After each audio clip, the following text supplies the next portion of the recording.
I'm Fabio Galarce, founder of Everglades Oysters. And I'm Josh Wilkie, also founder of Everglades Oysters. 10 years ago, off-bottom aquaculture became a thing in Florida.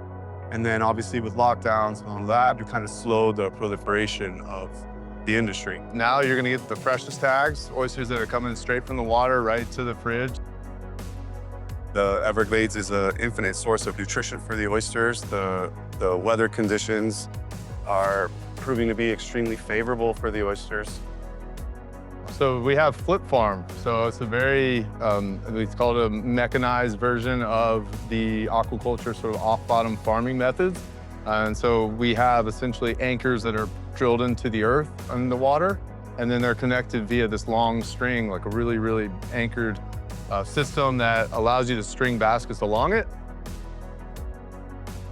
So we like to say we have a salty season and a sweet season in the summer, and that just constantly keeping, the organic matter dries out and then it washes into the Gulf and then it just repeats. We are one of the most oceanic flavor profiles. So our oyster is gonna taste more like the ocean than most oysters because we're in the proper Gulf.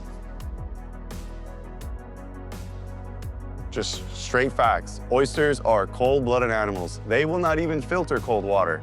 They shut and they hibernate and they go to sleep during the winter. When the water becomes warm, they open up, they feed, they grow, they spawn. So we are in an area that's tropical, and all they do is grow and feed and thrive.